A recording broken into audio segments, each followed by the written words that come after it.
더워가지고 여러분들 힘드실 텐데 하나님 오늘 하나님께서 우리에게 놀라운 은혜로 예배에 은혜를 주실 것입니다.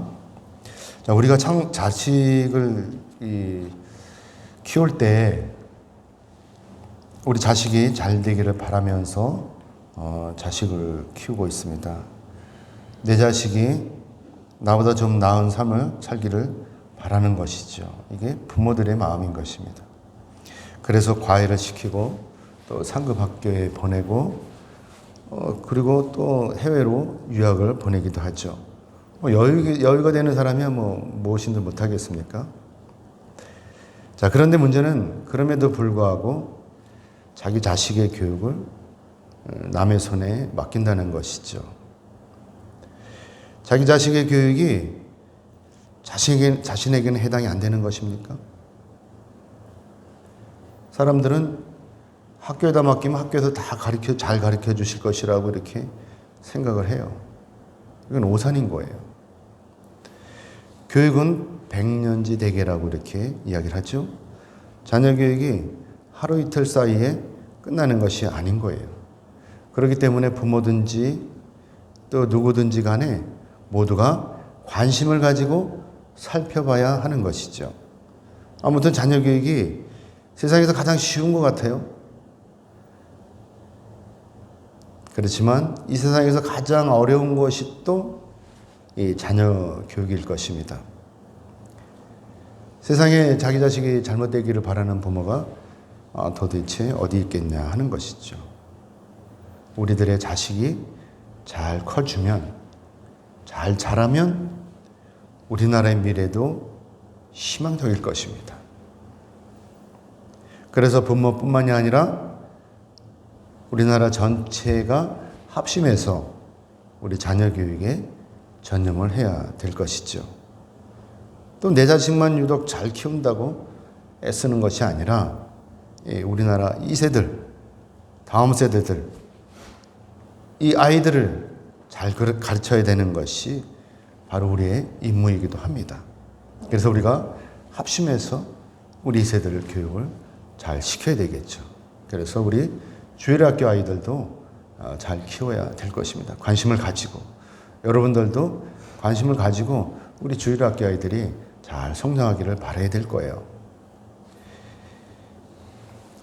특히 우리나라 신생아가 줄어들고 있잖아요.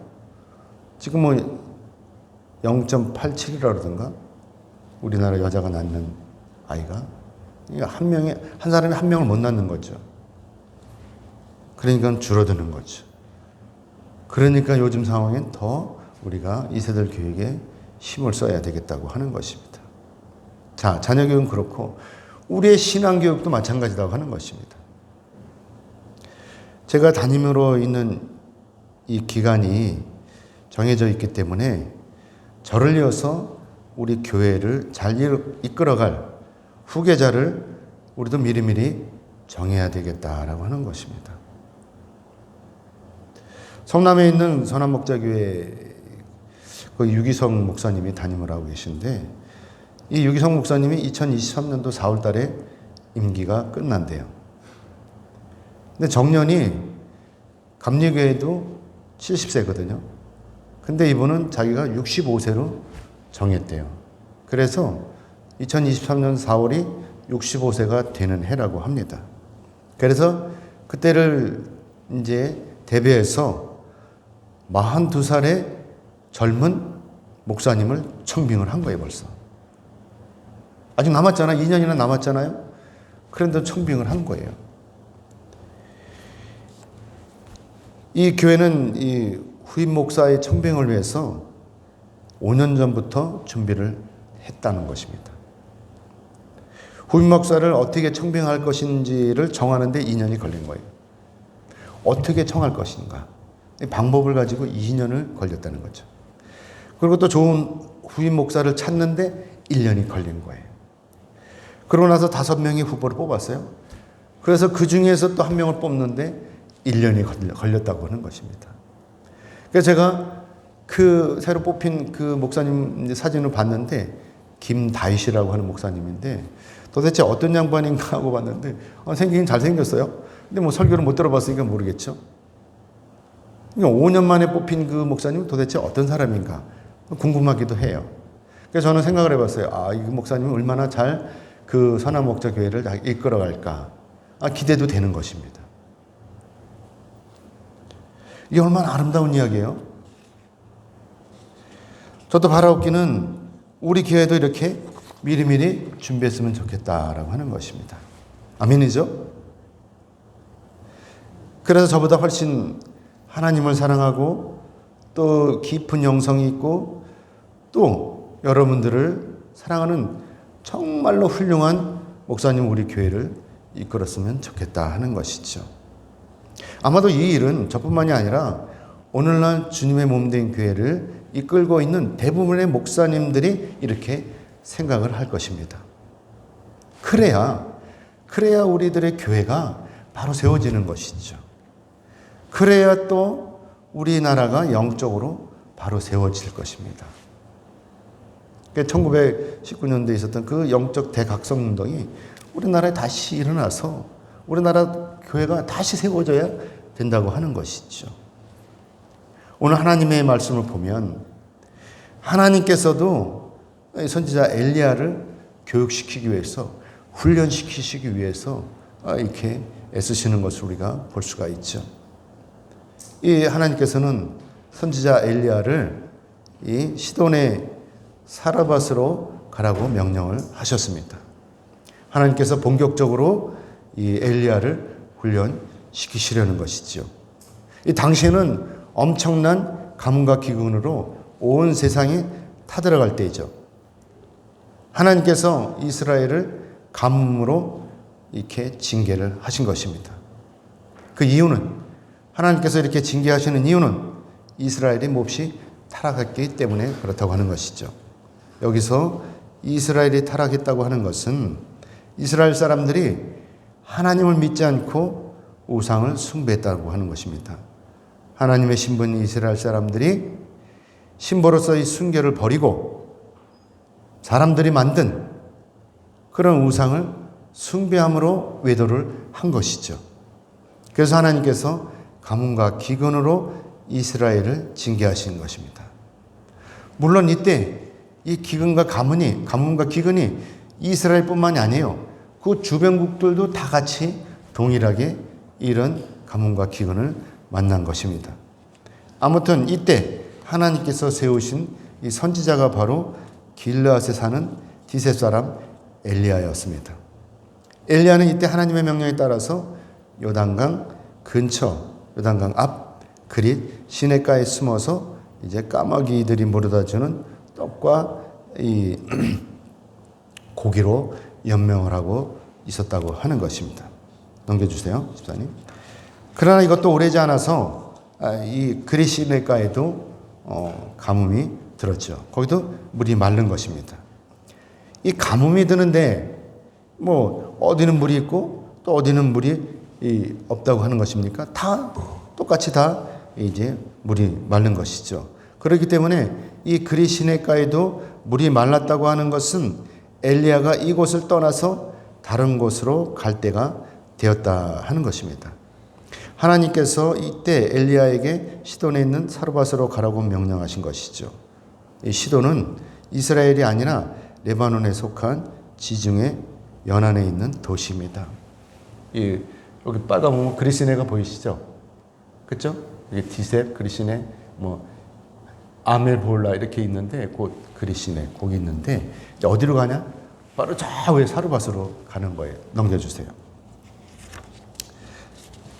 이렇게 사르밧으로 가는데 이 시돈과 두로 그리고 그 사이에 이 사르밧이 있는데 이 사르밧은 저 위에 보면 크게 페니키아라고 써 있죠.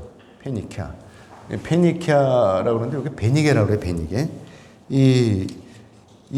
여기는 이 사르밧 또 이 시돈 두로 여기는 이 베니게의 명물인 염료가 생산되는 지역이에요. 염료, 물감. 그래서 이쪽이 이제 사람들이 많이 왕래가 많았던 거죠. 그리고 바닷가다 보니까 교역이 아주 활발하게 이루어졌던 곳입니다. 그러다 보니까 이 바닷가는 어때요? 좀 바닷가는 아무래도 지금도 항구 쪽에는 좀 타락이 많이 돼 있다고 볼 수가 있죠. 사르밧은 이 헬라어로 사렙다라고 해요. 그래서 누가복음에서도 이 사렙다, 예수님께서 이 사렙다 여인의 얘기를 하는데, 아무튼 이 시돈은 아하방의 처인 이세벨에 붙인 엣바알이 다스리는 지역인 거예요. 그러니까 이스라엘의 왕 중에 아하방이 있는데 이 아하방의 처 이세벨이 이 여기 출신인 거죠. 바알 선지자예요. 엣바알이. 그러니까 이세벨의 아버지가 바알 선지자인 거예요. 그 딸인 것이죠.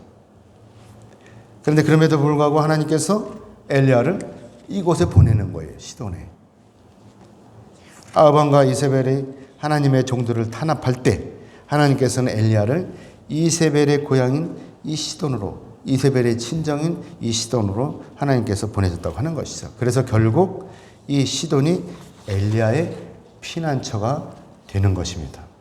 아무튼 엘리야가 하나님의 명령에 따라서 사르밧의 이제 성문에 도착을 하고 보니까 마침 그곳에 나뭇가지를 줍는 여인이 있었습니다. 이 여인이 바로 오늘 성경에서 사르밧 과부라고 이렇게 말씀하고 있는 것이죠. 당시에 여러분도 아시다시피 당시에 과부는요, 사회적으로나 또 경제적으로 아무런 지위가 없이 그냥 형편없이 삶을 사는 아주 미천한 존재였습니다. 그래서 혹시라도 재산이 좀 있으면 그 재산을 어떻게든지 뺏는 거예요. 누가? 남자들이. 그래서 이 여인이 죽지 못해 억지로 살고 있는 것이죠. 그런데 하나님께서 이러한 이 과부, 이 여인에게 엘리야를 보내신 거예요. 그래서 엘리야가 이 나뭇가지를 줍고 있는 이 여인을 보자마자 불렀죠. 그리고 엘리야는 이 여인에게 물을 달라고 청을 해요. 여러분도 아시다시피 가뭄으로 돼지가 타들어가는 마당에 우물이 없는 곳에서 물이 달라고 하는 것, 여간 부담스러운 일이 아니겠습니까? 아무것도 없는데 길바닥에서 물을 달라고 하니까 이걸만한 부담스러워요? 그러니까 이 여인이 이 물을 주려면, 엘리야에게 물을 주려면 어떻게 되겠어요? 자기네 집으로 가야 되는 거예요. 가뜩이나 먹지 못해서 피골이 상접한 이 여인에게 너무나 부담스러운 것이죠. 물을 달라고 하니까. 하지만 엘리야는 아랑곳하지 않아요. 그리고 이 여인에게 물을 달라고 부탁을 한 것입니다. 엘리야가 이 여인에게 물을 달라고 하는 것은 하나님의 명령이면서 또 어떻게 이 여인과의 대화를 하기 위한 접촉점이기도 합니다. 이 여인은 나뭇가지를 주우려고 그 광장에 나왔죠. 그런데 느닷없이 남자가 와서 물을 달라고 하는 거예요. 그러니까 이 여인은 어떻게 얘기했어요? 물을 가지러 집으로 가야 할지 아니면 무슨 남자가 그래 그러면서 거절을 할지를 고민하겠죠. 자신의 몸 하나도 가져오기가 힘든 판국에 모르는 남자가 와서 물을 달라고 하니까 가당키는 한 것입니까? 그런데 이 여인은요, 거절하지 않아요. 아마도 저 같으면 거절했을 거예요. 정신 나간 소리 하지 말라고 내가 지금 그 물 떠다 줄 형편이냐고 그랬을 거예요. 근데 이 여인은 거절하지 않아요. 순순히 물을 가지러 이제 자기 집 쪽으로 몸을 돌렸어요. 근데 이때 엘리야가 또 이야기를 하는 거예요. 물만 가져오는 게 아니라 올 때 떡도 한 조각 가져오라는 거죠. 이 여인의 입장에서 보면 엘리야의 이 부탁이 참으로 염치 없는 거예요. 물만 달라고 그런 거 아니라 떡까지 달라고 하니까. 그래서 이 여인이 이렇게 말을 하는 것이죠. 오늘 본문 12절을 같이 읽겠습니다. 12절 같이 읽겠습니다. 시작. 그가 이르되 당신의 하나님 여호와께서 살아계심을 두고 맹세하노니 나는 떡이 없고 다만 통에 가루 한 움큼과 병에 기름 조금뿐이라. 내가 나뭇가지 둘을 주워다가 나와 내 아들을 위하여 음식을 만들어 먹고 그 후에는 죽으리라. 아멘. 이 여인이 주장하는 이 결론은 뭐죠? 죽는다는 거예요. 죽는다는 거. 끔찍한 얘기죠. 이 자신에게는 한 움큼의 가루와 기름 조금밖에 없기 때문에 이제 마지막으로 이 가루와 기름으로 음식을 만들어 먹고 자기 아들과 함께 죽을 것이다 라고 하는 이야기죠. 이 아들이 딸린 이 과부로서 그동안 얼마나 힘든 삶을 살아왔겠냐 하는 것을 우리가 생각해 봐야 되겠죠. 그러면서 이제 더 이상 살아봐야 삶의 의미도 없고 또 더 살아봐야 배만 고플 것이고 더 살아봐야 사람들에게 이리저리 채이면서 구박만 받을 것이 뻔한 것입니다. 그래서 이 구차한 이런 인생을 계속 살 것이 아니라 차라리 아들과 함께 깨끗이 죽어버리는 것이 낫겠다라고 하는 생각을 한 것이죠. 이런 처지에 처음 보는 이 낯선 남자가 불쑥 찾아와서 떡을 만들어 달라고 하니까 이 여인의 입장에서는 아마도 야속하기도 하고 기가 막힐 것이기도 할 것입니다. 그런데 여기서 중요한 사실은 바로 이 여인이 하나님을 안다는 거예요. 이 여인이 어떻게 하나님을 알았을까? 엘리야가 하나님에 대해서 우리 모르게 살짝 얘기를 해줬을까? 여기서 어떤 사람은요, 어떤 학자는 이렇게 얘기해요. 이 여인이 하나님을 믿었을 것이다. 그래서 하나님을 안다고 하는 것이다. 이렇게 얘기하는 사람도 있는데, 근데 오늘 본문 12절의 말씀을 보면 이 여인이 엘리야에게 이렇게 얘기를 하잖아요. 당신의 하나님 여호와께서 살아계심을 두고 맹세하노니. 여기서 당신의 하나님이라고 이렇게 이야기를 하잖아요. 그렇기 때문에 우리가 이 여인이 하나님을 믿는 것이 아니라 하나님을 알고 있다고 하는 것을 우리는 알 수가 있는 것이죠. 그래서 우리가 이렇게 유추해 보면 당시 이스라엘과 이 베닉의 이 도로와 시돈 이족은 이 교류가 많은 거예요. 그러니까 아합 왕이 그 철을 거기서 데리고 오죠. 도로와 시돈에서. 그러니까 이 도로와 시돈에 여기 있는 베닉의 지역에 살고 있는 사람들은 이스라엘에 대해서 너무나 잘 알고 있는 것이죠. 그래서 이스라엘 사람들이 하나님을 섬기고 있다는 것도 너무나 잘 아는 것입니다. 그러니까 당연히 이 엘리야를 보고 이 사람이 하나님을 믿는 사람이라고 하는 것을 직감적으로 알았을 것이다라고 하는 것을 우리가 유추해 볼 수가 있는 것이죠. 그래서 아무튼 오늘 본문 9절의 말씀을 보면 하나님께서 이렇게 말씀을 하셨어요. 오늘 9절의 말씀 뒷부분에 보면 뭐라 그러냐면 우리 9절을 전체 한번 읽어볼까요? 오늘 보면 9절 전체를 읽어보겠습니다. 시작. 너는 일어나 시돈에 속한 사르밧으로 가서 거기 머물라. 내가 그곳 과부에게 명령하여 내게 음식을 주게 하였느니라. 요 말씀을 보면 하나님께서 이미 그 여인의 마음에 감동을 주신 거예요. 성령께서 가르쳐 주신 것이죠. 그렇기 때문에 이 모든 일련의 과정들이 다 전능하신 하나님의 역사하심으로 보는 것이 옳다고 하는 것입니다. 사랑하는 여러분, 하나님께서는 우리가 어떤 일을 하기 전에 미리 준비를 시키셔요. 기도를 하게 하시고 그 기도를 통해서 우리가 마음을 가짐을 갖게 하시고 그러면서 하나님께서 우리를 이끌어 가시는 것이죠.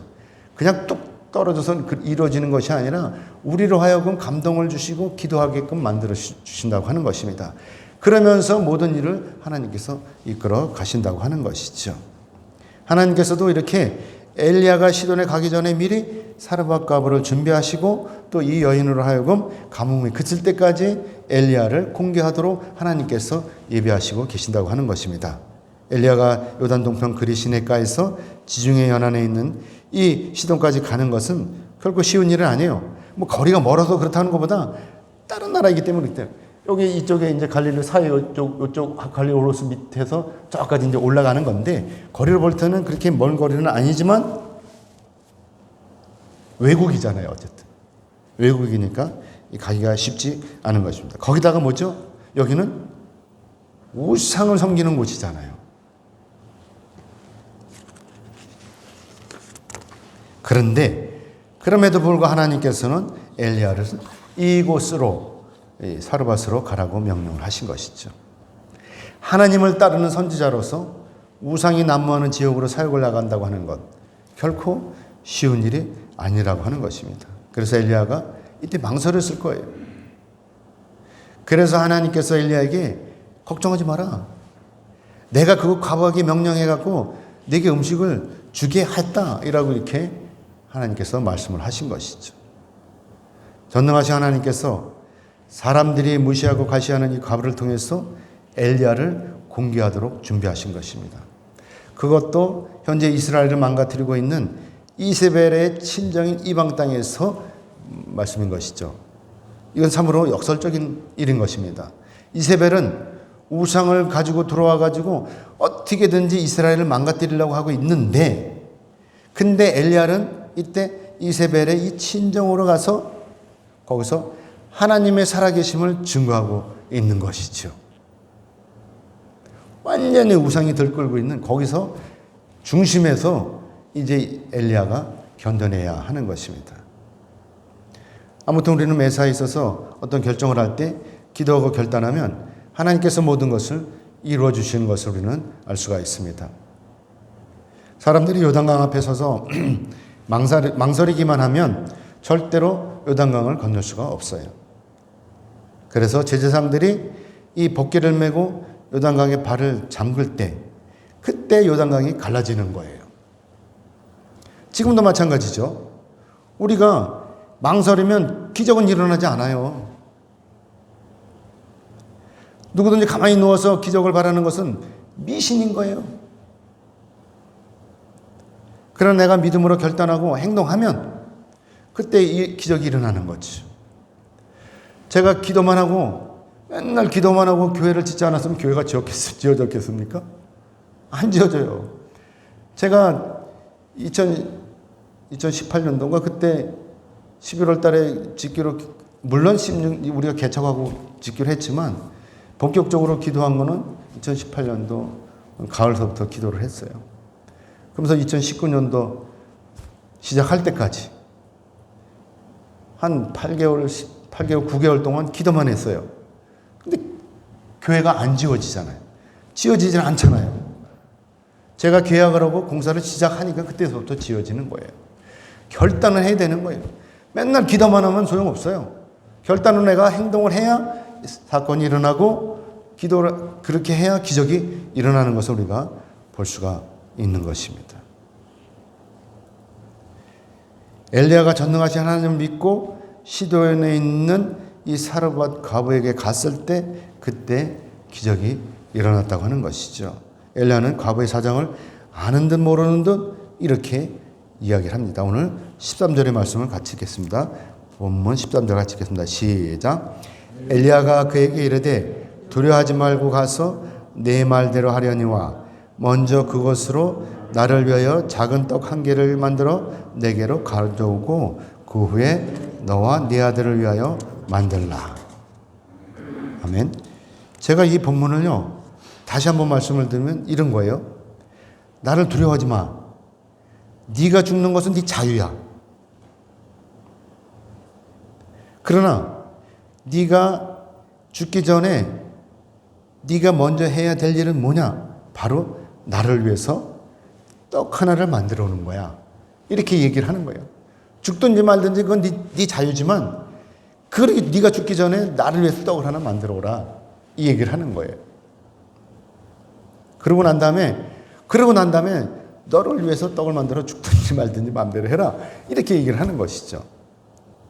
이것은 이 여인과 아들이 지금 죽는 것이 중요한 것이 아니라 엘리야 자신의 배후를 채우는 것이 우선이다라고 하는 것을 이렇게 이야기하는 것이죠. 우리가 일반적인 시각으로 이렇게 보면 엘리야의 이 말이 이 여인에게 야속하게 들릴 수도 있어요. 아니, 마지막으로 이 음식을 만들어 먹고 죽으려고 하는 사람한테 자신을 위해서 떡을 만들려고 이렇게 하는 것. 이 엘리야 이 말이 설득력이 있겠냐 하는 것이죠. 우리의 생각으로도 엘리야 이 말은 절대로 가당치가 않은 말이에요. 그래서 엘리야가 보충 설명을 해요. 이 여인한테. 오늘 14절 말씀 같이 읽겠습니다. 시작. 이스라엘 하나님 여호와의 말씀이 나 여호와가 비를 지면에 내리는 날까지 그 통의 가루가 떨어지지 아니하고 그 병의 기름이 없어지지 아니하리라 하셨느니라. 아멘. 이거예요, 이거. 이것이 복음인 거예요. 이것이 바로 복음이라고 하는 것이죠. 누구든지 하나님의 사람을 공개하는 것이 하나님의 일인 거예요. 그게 우선인 거예요. 그래서 이 여인이 엘리야를 위해서 떡을 만들면 죽지 않고 살 수가 있는 것입니다. 이거 우리가 여기서 잘 영적으로 생각을 해야 되는 것이죠. 이 여인이 마지막으로 음식을 만들어 먹고 아들과 함께 죽으려고 했지만 이제는 그럴 필요가 전혀 없는 거예요. 먼저 엘리야를 공개를 하면 되는 거예요. 먼저 떡을 만들어서 엘리야를 갖다 주면 되는 거예요. 왜냐하면 비가 올 때까지 전능하신 하나님께서 이 엘리야를 공개를 하면 이 과부의 기름통, 가루통 여기가 마르지 않는다고 하는 거죠. 계속해서 주실 것이기 때문에 그렇다고 하는 것이죠. 오늘 보면 15절 16절을 같이 읽겠습니다. 시작. 그가 가서 엘리야의 말대로 하였더니 그와 엘리야와 그의 식구가 여러 날 먹었으나 여호와께서 엘리야를 통하여 하신 말씀같이 통의 가루가 떨어지지 아니하고 병의 기름이 없어지지 아니하니라. 아멘. 이거예요. 엘리야가 그리 시내가에 머무는 동안 까마귀들이 물어다 주는 음식으로 배를 채울 때는 참으로 좋았어요. 얼마나 편해요. 가만히 누워서 있으면 뒹굴뒹굴하고 있으면 까마귀들이 고기도 갖다 주고 떡도 갖다 주면 얼마나 좋았겠어요. 그리고 옆에 시내가니까 겨우서 물 떠먹고 참 좋았습니다. 하지만 하나님께서 다시 이방 땅으로 가라고 할 때 우상들이 그냥 들끓는 그 시돈으로 가라고 명령하실 때는 망설였을 거예요. 아니 이스라엘도 어려운 판에 굳이 이방 땅으로 가서 내가 무슨 고생을 하라고 또 하나님 이렇게 말씀하시는 게 도대체 이해가 안 간다 그러면서 그랬을 거예요. 그러나 하나님의 종으로서 또 선지자로서 하나님의 명령을 어긴다는 것은 있을 수가 없는 일이죠.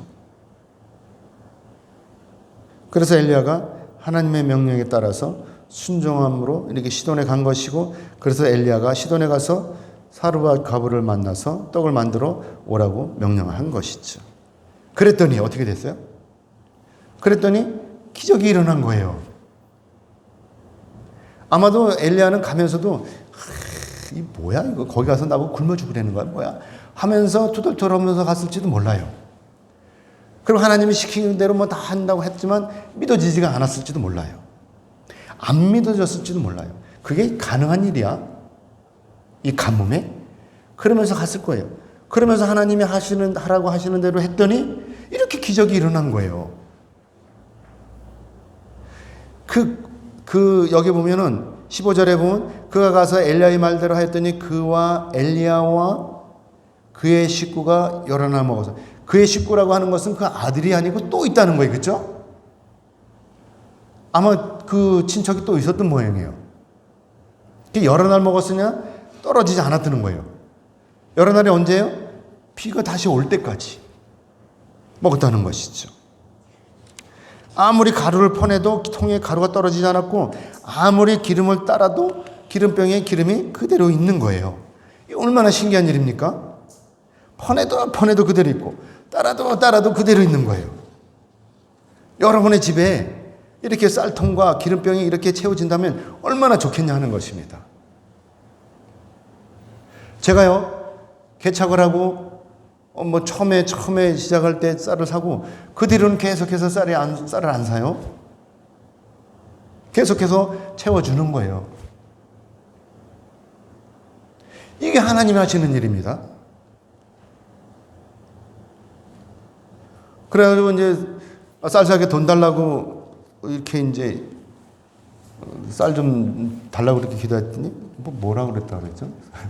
권사님이 뭐라고 그랬다 그랬죠? 하여간 그래요. 하여간 하나님은 채워주시는 것을 우리가 볼 수가 있습니다. 전능하신 하나님은요, 완벽하셔요. 대충 하시지 않아요. 저는 여러분의 가정에도 이렇게 항상 채워지는 역사가 있기를 주님의 이름으로 축복합니다. 아멘. 엘리야는 이 과부의 집에 머물면서 비가 오기를 기다렸어요. 그러면서 엘리야는 많은 생각을 했을 거예요. 하나님께서 자신을 이방 땅에 이 보내신 것, 그리고 이 시돈에서 사르밧 과부를 만나게 하시고 이 과부로 하여금 비가 올 때까지 자신을 공개하도록 하신 하나님의 마음을 생각했을 거예요. 도대체 하나님께서 자신을 시돈에 보내신 진짜 이유가 무엇일까 하는 것을 생각했을 것입니다. 사랑하는 여러분, 여러분은 이 이유가 무엇이라고 생각하십니까? 하나님께서 왜 이스라엘이 아닌 사르밧으로 가서 엘리야를 그것으로 보내셔서 이 일을 겪게 하셨을까 하는 것이죠. 아무것도 가진 것이 없는 아이가 딸린 이 가난한 과부에게 왜 보내셔서 이 일을 겪게 하셨을까 하는 것을 생각해 보셨냐는 것입니다. 저는 이것을 두 가지로 생각해 봤어요. 우선 첫 번째 뭐냐? 엘리야의 훈련이다 하는 것을 생각해 봤어요. 엘리야는 하나님의 종으로서 장차 엄청난 일을 해야 돼요. 감날세노에서 850명의 바알 선지자들과 대결을 해야 되는 것이죠. 그리고 또 아합왕과 또 아합왕의 처인 이세벨과 또 싸움을 해야 되는 거예요. 이런 막중한 일을 해야 되는데 그냥 그리 시내가에서 까마귀들이 물어다 주는 고기하고 떡만 먹고 있으면 뭐가 되겠습니까? 하나님께서 이 엘리야에게 이런 일들을 경험하시게 하심으로 인해서, 이런 일을 겪게 하심으로 인해서, 이것을 체험하게 하심으로 인해서 자신감을 갖게 하려고 하시는 것이죠. 오늘도 마찬가지예요. 오늘도 하나님께서 우리에게 훈련을 시키시는 것, 저와 여러분에게 가끔 가다가 고난을 주시는 것, 이것이 다 체험하기 위한 것이죠. 이것이 다 우리를 훈련시키시려고 하는 것이죠. 어떤 일이 닥칠 때 그것을 이겨낼 수 있도록, 기도함으로 이겨낼 수 있도록 우리에게 훈련시키시기 위해서 이런 우리에게 고난을 주신다고 하는 것입니다. 엘리야도 이것을 겪음으로 인해서 단단해지는 거예요. 뭐가? 신앙이. 체험 신앙인 것이죠. 제가요, 여러분의 병 낫기를 기도하니까 여러분의 병이 낫어요. 그렇죠? 홍철이 집사님? 낫죠? 이 경험이 여러분만 경험입니까?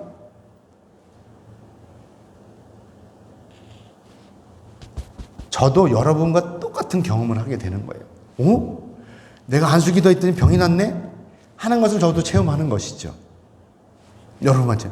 그러니까 저도 그것을 보고서 이제부터는 마음대로 안수기도를 해줄 수가 있는 거예요. 왜? 기도하면 병이 나니. 물론 안 날 때도 있어요.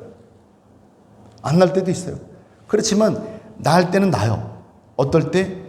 제가 기도하는 것과 여러분이 기도하는 것과 하나님이 도와주심이 합치면, 이 세 가지가 합쳐지면 이제 치료가 되는 것입니다. 이것이 바로 체험신앙인 거예요.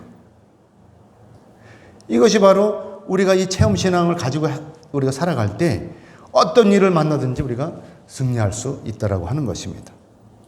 세상을 이기는 거예요. 우리에게 이런 신앙이 있으면. 자, 그 다음에 두 번째는 뭐냐? 과부의 순종을 보시는 것이죠. 하나님께서는 가끔 아무것도 없는 사람에게 헌신을 명령하십니다. 나한테 아무것도 없어. 그런데 하나님께서 뭘 하래? 그 전에 제가 의정부 교회에 있을 때 돈이 없는데 그날 도둑이 들어가고 이 스피커를 다 훔쳐간 거예요. 앰프까지 다. 도둑이 들어가고 새벽 기도 갔는데 아무것도 없어. 다 훔쳐갔어. 목사님이 그러는 거예요. 감동이 오신 분 이 스피커 좀 했나 그래. 근데 하필 그 감동이 저한테 와요. 돈이 없는데 저한테 오는 거예요. 카드 긁어서 해놨어요. 카드 긁어서. 하나님은 그렇게 아무것도 없는데 헌신하라고 해요. 왜? 왜 그러겠습니까? 복 주시려고 그러는 거예요. 복 주시려고. 마가복음과 누가복음에 보면 이런 말씀이 있습니다. 이 예수님께서 헌금함을 이렇게 보고 계셔요. 앉으셔서. 그 사람들이 들어오면서 헌금함에다 헌금하는 걸 보시고 계셔요. 그런데 헌금함에 랩돈 2개를 넣는 것을 보셨어요. 동전적. 우리나라로 따지면 1원짜리 2개를 넣는 것을 보셨습니다. 그리고 그 여인을, 그 과부를 칭찬을 하셔요. 어떻게 칭찬하시냐? 모든 사람보다 이 여인이 제일 많은 헌금을 드렸다라고 이렇게 칭찬하십니다. 동전 2개 넣었는데. 그 이유는 이 여인이 자신의 소유 전부를 하나님께 드렸기 때문에 그렇습니다. 다른 사람들은요, 여유가 있는 돈을 드린 거예요. 많은 것 중에서 얼마를 떼서 드린 거예요. 그렇지만 이 여인은요, 자신의 전부를 드린 거예요. 어쩌면 이 여인은 이 돈을 드리고 나서 어떻게 해요? 굶을 수밖에 없을 수도 있어요. 굶을 수밖에 없어요. 굶어야 할지도 몰라요. 그런데도 이 여인은 자신의 소유, 즉 생활비 전부를 거기다 드린 거예요. 이걸 예수님이 아신 거예요. 전부 드린 것을. 그래서 예수님이 그 여인을 칭찬하신 것이죠. 이 여인에게 있어서 하나님은 어떤 분이냐? 이 여인에게 전부가 하나님인 거예요. 어떤 사람은 물질이 전부일 수 있고, 어떤 사람은 자기 자식이 전부일 수도 있어요. 어떤 사람은 자기 와이프가 전부일 수도 있고, 어떤 사람은 자기 부모가 전부일 수도 있어요. 그렇지만 이 여인은 뭐가 전부였어요? 하나님이 전부였던 거였죠. 만약에 사르밧 과부가 이 엘리야의 부탁을 거절했다면 어떻게 됐을까요?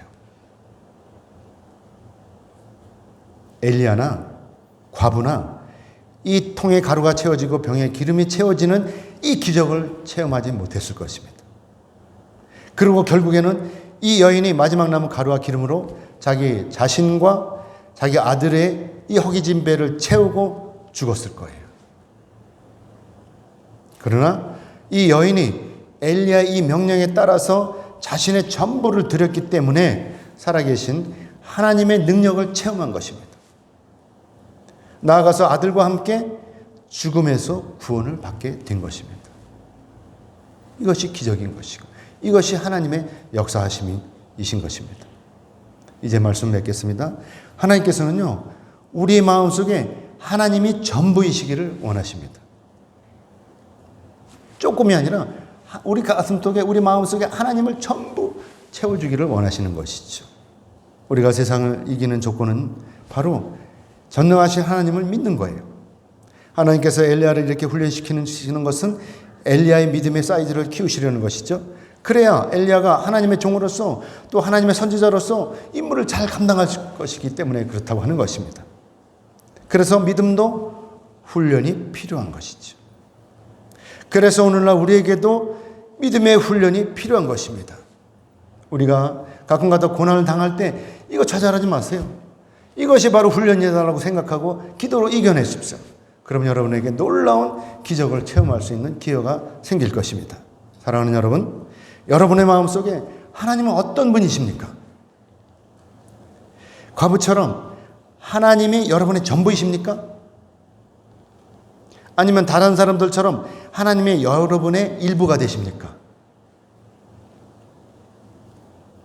하나님께서는 저와 여러분의 마음속에 하나님이 전부이시기를 바라십니다. 원하십니다. 그러면 저와 여러분도 엘리야처럼, 과부처럼 풍요로운 삶을 살게 될 것입니다. 아멘이죠? 아무쪼록 여러분도 여러분의 마음속에 오로지 하나님만을 모시고 풍요로운 삶을 사시기를 주님의 이름으로 축복합니다. 아멘. 기도하겠습니다.